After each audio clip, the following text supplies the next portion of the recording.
सभी को नमस्कार। मेरा नाम पवन कुमार है और मैंने यूपीएससी सिविल सर्विसेज एग्जाम 2021 में 551 रैंक हासिल की। तो दोस्तों, यूपीएससी की जर्नी काफ़ी लंबी रही मेरी और मैंने लगातार 9 बार यूपीएससी का प्रीलिम्स लकीली और अनलकीली पास किया। तो अभी जो प्रीलिम्स 2024 आ रहा है तो इसके बारे में बच्चों की काफ़ी क्वेरीज होती है कि सर कैसे पढ़ें, क्या पढ़ें। तो इसकी थोड़ी सी जो स्ट्रेटजी है, मैंने क्या स्ट्रेटजी अपनाई और आप लोग क्या कर सकते हो, तो इसके बारे में थोड़ा हम डिटेल से इस वीडियो में जाने। तो प्रीलिम्स का थोड़ा सा ऐसा आपको ब्रीफ देता हूँ कि प्रीलिम्स क्या होता है। ऑब्जेक्टिव एग्जाम होता है। तो ऑब्जेक्टिव एग्जाम में हमारे सामने जब एग्जाम हॉल में होते हैं तो जो आंसर है वो सामने ही होते हैं। 4 में से एक हमें सिलेक्ट करना है कि कौन सा सही आंसर है। तो इसलिए यहाँ पर क्या है कि प्रीलिम्स के लिए चीजें ज्यादा मेमोराइज करने की, मतलब जितना मेंस के लिए चीजें मेमोराइज करने की जरूरत है उतनी प्रीलिम्स के लिए नहीं है। लेकिन हर एक कंसेप्ट को ब्रॉडरली आपको पढ़ना होगा कि आपकी ब्रॉड अंडरस्टैंडिंग, डीप अंडरस्टैंडिंग हो हर एक कंसेप्ट की, हर एक चीज की। तभी आप प्रीलिम्स में उस एग्जाम हॉल में चीज़ों को याद कर पाओगे। तो इसलिए जो प्रीलिम्स है उसकी अंडरस्टैंडिंग होनी जरूरी है, डीप अंडरस्टैंडिंग होनी जरूरी है हर एक कंसेप्ट की। अगर हम देखें तो प्रीलिम्स में हमें बहुत ज़्यादा वास्ट पढ़ना पड़ता है। इतने सारे सब्जेक्ट्स हैं, तो बहुत ही चीज़ों को समझ समझ के पढ़ना पड़ता है। तो प्रीलिम्स में जब मैं तैयारी करता था तो 2 चीज़ें मैं ध्यान रखता था। एक तो क्या क्या चीज़ें मुझे पढ़नी है और दूसरा कैसे पढ़ना है। अगर आप लोगों को ये चीज़ें क्लियर हो गई कि मुझे एग्जाम के लिए क्या पढ़ना है और कैसे पढ़ना है, तो आपका सिलेक्शन कोई नहीं रोक सकता। और लोगों के अटेम्प्ट हो जाते हैं तब भी उन्हें पता नहीं चलता कि इन 2 क्वेश्चंस का क्या आंसर है, क्या चीज़ें पढ़ें, क्या ना पढ़ें और कैसे पढ़ें। क्योंकि मार्केट में इतनी, मतलब इन्फॉर्मेशन का बोम्बार्डमेंट है, इतनी ज़्यादा इन्फॉर्मेशन है, इतने ज़्यादा आपके पास रिसोर्सेज है, इतने ज़्यादा बुक्स नोट्स हैं कि क्या चीजें पढ़े और क्या छोड़े। हमारे माइंड की तो लिमिटेड कैपेसिटी होती है। तो क्या क्या काम की चीजें हैं, रेलेवेंट चीजें हैं जो पढ़े और कौन सी रेलेवेंट चीजें हैं जिनको हम छोड़े, तो ये इंपॉर्टेंट चीज होता है। तो मैं जो मेरी एक बेसिक बुक लिस्ट थी, पहले क्या क्या चीजें मुझे पढ़नी है उनको मैं ला के मेरे टेबल पे रख लेता और उसके बाद फिर आगे कैसे पढ़ना है वो हम डिटेल से देखेंगे। तो पहले क्या क्या चीजें पढ़नी है, तो जैसे मैंने सेक्शन वाइज बांट रखा था। जो भी चीजें मुझे पढ़नी है, जैसे history, polity, geography, economy, environment, science tech और करंट अफेयर्स। तो ये 7 सेक्शंस थे मेरे। जो भी रिसोर्सेज है वो मैं इन सेक्शन से पढ़ूंगा। तो हम देखते हैं। अगर हम हिस्ट्री की बात करें तो हिस्ट्री में जो है 3 सेक्शन है मेन। हिस्ट्री जो एंशिएंट, मिडाइवल और मॉडर्न हिस्ट्री, इसके साथ साथ एक पार्ट और है आर्ट एंड कल्चर। तो एंशिएंट और मिडाइवल के लिए तो ओल्ड एनसीईआरटी बेस्ट है। मॉडर्न के लिए विपिन चंद्रा क्या है कि एक इजी बुक है, मतलब एक स्टोरी टाइप में दे रखा है, तो आपको प्लॉट समझ आ जाएगा कि मॉडर्न हिस्ट्री में मेजर ये घटनाएं हुई थी और कैसे कैसे ये घटनाएं हुई है। उसके बाद स्पेक्ट्रम है। स्पेक्ट्रम तो क्या है कि फुल ऑफ फैक्ट्स हैं, जितने फैक्ट्स हैं स्पेक्ट्रम में दे रखे हैं, तो इनको पढ़ लेता था। और आर्ट एंड कल्चर के लिए जैसे एनसीईआरटी भी पढ़ सकते हो, आर्ट एंड कल्चर की भी एक एनसीईआरटी आती है, तो एनसीईआरटी और नितिन सिंघानिया,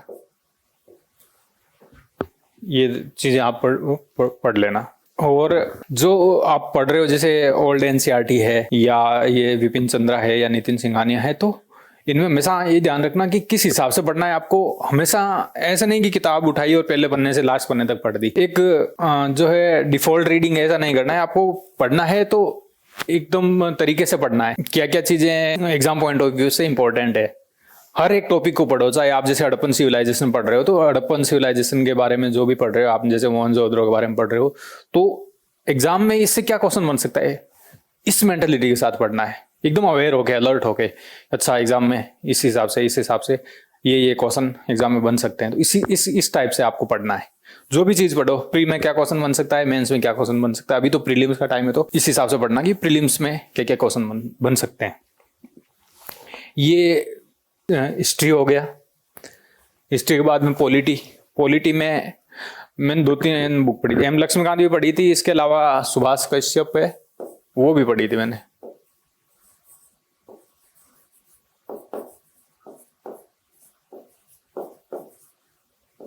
हमारा संविधान और हमारी संसद, ये 2 बुक्स हैं, इनकी सुभाष कश्यप जो है राइटर है, तो ये भी आप पढ़ सकते हो। एम लक्ष्मीकांत तो काफी बड़ी बुक है, लेकिन वो ये इंपॉर्टेंट चीज है कि ध्यान से पढ़ना हर एक टॉपिक को, आर्टिकल ज्यादा रटने की जरूरत नहीं है, अंदर का कंटेंट है वो इंपॉर्टेंट है। जो अदर एग्जाम होते हैं उनमें तो क्या है, आर्टिकल्स इंपॉर्टेंट होते हैं कि आर्टिकल 19 में क्या है, 21 में क्या है, 23 में क्या है, ये चीजें। लेकिन यहाँ पर क्या है कि कंटेंट इंपॉर्टेंट है कि आर्टिकल के अंदर क्या क्या चीजें हैं, क्या चीज है जो ये पूछना चाह रहा है। राइट, जैसे राइट टू लाइफ का है आर्टिकल 21, इसके अंदर कौन कौन से जो राइट्स हैं वो शामिल हैं। तो ये सारी चीजें, तो इस हिसाब से पढ़ना, आपको ब्रॉडर अंडरस्टैंडिंग समझ के कि क्या क्या क्वेश्चन बन सकता है। ज्योग्राफी के लिए जैसे 11th-12th की जो नई एनसीईआरटी है वो पढ़ लो, और साथ में आप यूट्यूब का यूज़ कर सकते हो। यूट्यूब पे काफ़ी मैंने यूज़ किया था, टीचर है काफ़ी फेमस है, जो सिलेक्टेड है IRS हैं, तो उनके भी जो लेक्चर्स हैं यूट्यूब पे अवेलेबल है। तो ज्योग्राफी रिवाइज करने के लिए मैंने उनके लेक्चर्स को सुन लेता था, तो बहुत शॉर्ट लेक्चर है और इजीली हो जाता है। फिर इकोनॉमी में भी मैंने यूट्यूब या टेलीग्राम पे आपको लेक्चर्स मिल जाएंगे, तो आप उनके जो काफ़ी फेमस टीचर है इकोनॉमी के, तो उनके जो लेक्चर्स हैं वही सुने थे मैंने, और बाद में PDF भी निकाल लेते थे उनकी जो नोट्स की। तो इस तरह से इकोनॉमी कंप्लीट हो जाता। फिर एनवायरमेंट इकोलॉजी और साइंस। एनवायरमेंट इकोलॉजी ये काफ़ी टाइम से, मतलब जो हिंदी मीडियम के जो बच्चे हैं जो भी उनके साथ बड़ी दिक्कत यहाँ पे आती है कि एनवायरमेंट इकोलॉजी की आज तक मुझे कोई अच्छी बुक नहीं मिली कि जिसको मैं कह सकूँ कि आप इसको पढ़ लो, बच्चों को सजेस्ट कर सकूँ, बड़ी दिक्कत आती है। तो मैंने तो ये पढ़े थे, शंकर IAS और PMF IAS है, इनके नोट्स, और 12th की जो एनसीईआरटी में एक एनवायरमेंट इकोलॉजी का सेक्शन है वो। तो आपको थोड़ा, मतलब कोशिश करें कि आप इन चीज़ों को पढ़ें, एनवायरमेंट इकोलॉजी को। इंग्लिश तो वैसे भी आपको प्री में भी और मेंस में भी आपको इंग्लिश है, उसको तो चाहिए ही आपको क्वालिफाई करने के लिए इंग्लिश की नॉलेज। तो थोड़ा ये है तो इंग्लिश में, पर अब क्या करें, हिंदी में अगर हमारे पास अच्छा मैटर अवेलेबल ना हो तो शंकर IAS और PMF IAS है, ये बढ़िया है। उसके बाद साइंस टेक में 2 पोर्शन होते हैं। एक तो होता है बेसिक बुक से हम पढ़ सकते हैं, स्टैटिक पोर्शन। साइंस टेक के 2 पोर्शन है, एक तो है स्टैटिक पोर्शन और एक है जो एडवांस टेक्नोलॉजी, जो लेटेस्ट टेक्नोलॉजी जो चेंज हो रही है।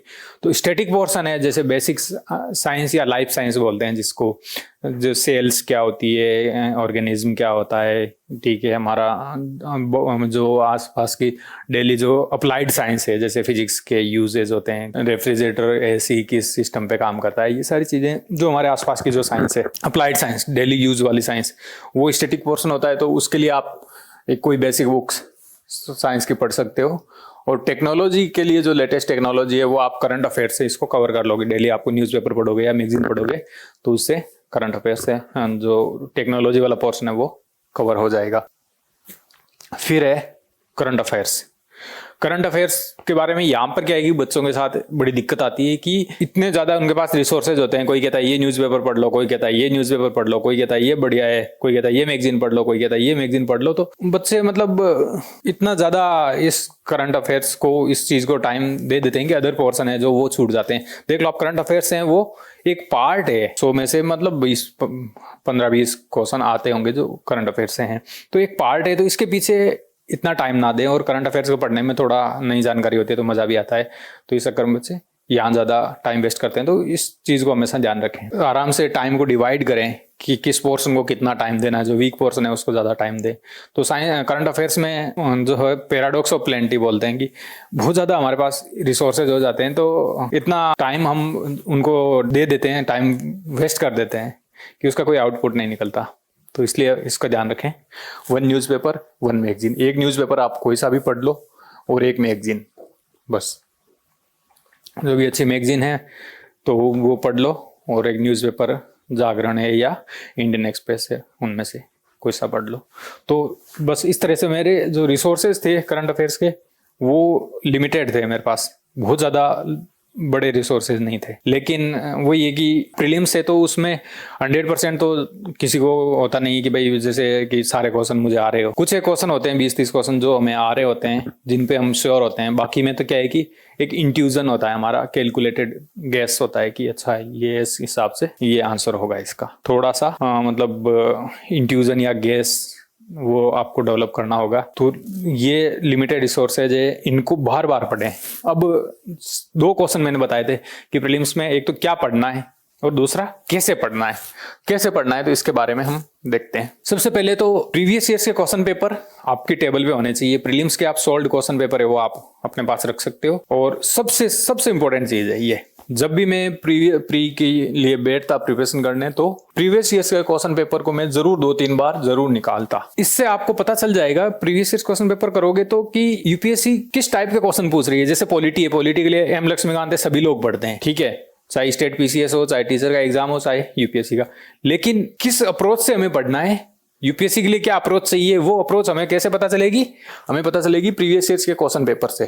तो इसलिए सबसे इंपॉर्टेंट है ये प्रीवियस ईयर्स के क्वेश्चन पेपर है, हमेशा अपनी टेबल पे रखें। प्रीलिम्स के सोल्ड क्वेश्चन पेपर, मेंस के अनसोल्ड क्वेश्चन पेपर अपनी टेबल पे रखे होने चाहिए हर बच्चे को। इससे आपको पता चल जाएगा कि यूपीएससी किस टाइप के क्वेश्चन पूछ रही है। तो जब भी आप टॉपिक पढ़ रहे हो तो उस टाइम आपका माइंड चलेगा कि अच्छा फंडामेंटल राइट, मौलिक अधिकार से अच्छा ये क्वेश्चन बन सकते हैं यार, पहले ये बने हैं, आर्टिकल 19 से ये क्वेश्चन बने हैं, अच्छा 20 से ये बने हैं, 22 से ये, तो आपका दिमाग चलता रहेगा। तो ये इस चीज का ध्यान रखना है, प्रीवियस ईयर क्वेश्चन पेपर जरूर करना है।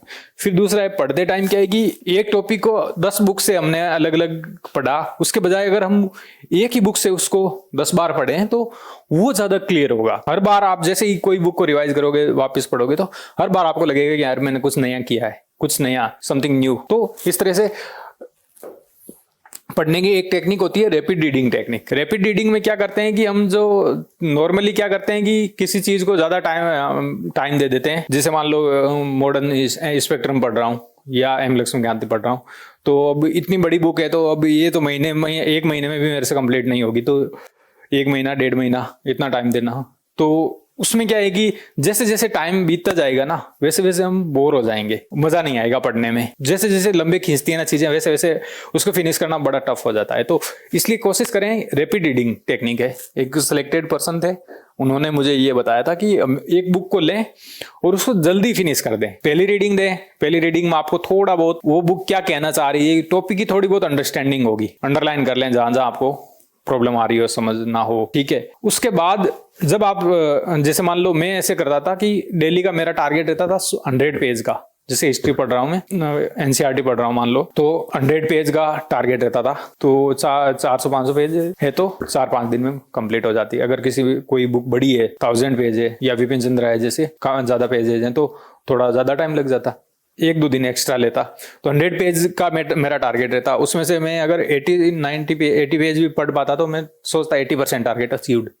तो इस तरह से एक तो डेली टारगेट बना के पढ़ेंगे तो आपको एक मोटिवेशन रहेगा। जैसे ही हम कोई चीज अचीव करते हैं, कोई टारगेट, जैसे आज का मेरा ये टारगेट है, और जैसे ही मैंने इस टारगेट को अचीव किया तो ब्रेन के अंदर एक केमिकल होता है डोपामिन, जो हमें मोटिवेट करता है हर चीज के लिए। तो डोपामिन सीक्रेशन तो हमें अच्छा लगता है, फील गुड होता है कि हाँ यार टारगेट अचीव कर लिया। दूसरा रैपिड रीडिंग का फायदा ये होगा कि आपके पास टाइम बच जाएगा। जैसे इस बुक को मान लो एक बुक को मैं लक्ष्मीकांत तो 1 महीना या 1.5 महीना दे रहा हूँ पहली बार पढ़ने में। अब अगर मैंने इसको रैपिड रीडिंग की इसको तो 1 महीने में ही 3 बार पढ़ लूंगा मैं, 3-4 बार, तो ये ज्यादा फायदेमंद होगा। तो इसलिए जल्दी पढ़ें, जहां भी समझ नहीं आ रहा उसको क्वेश्चन मार्क लगा दें, अंडरलाइन कर देंगे। ये चीजें मैं बाद में जब वापस पढ़ूंगा तब देख लूंगा। फिर है गूगल को यूज करना, कि बहुत से कंसेप्ट ऐसे थे, इकोनॉमी के कंसेप्ट हैं या जो हिस्ट्री में भी बहुत सारी चीजें ऐसी थी जहां बुक में ज्यादा डिटेल से नहीं दी हुई होती, क्यूरियोसिटी होती, तो उसको मैं गूगल सर्च करता।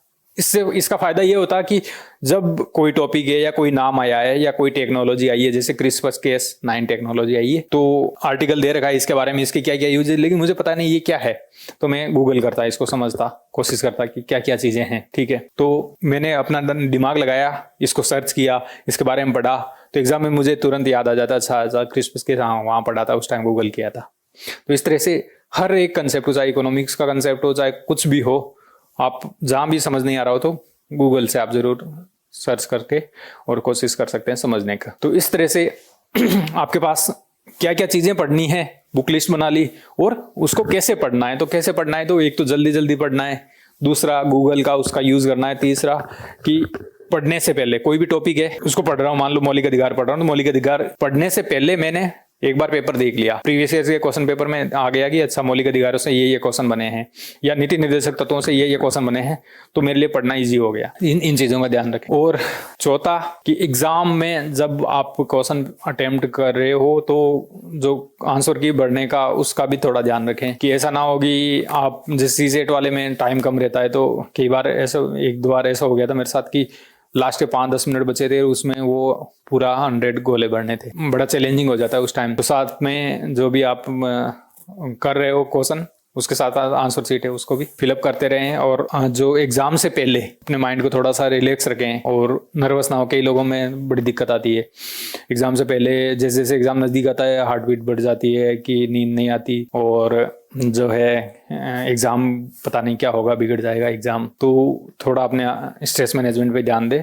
डेली योगा मेडिटेशन आधी घंटा 1 घंटा अपने बॉडी पे, माइंड पे इन्वेस्ट करें। इससे आपके लिए ये जर्नी है वो इजी हो जाएगी। Thank you, all the best आप लोगों को 2024 के लिए।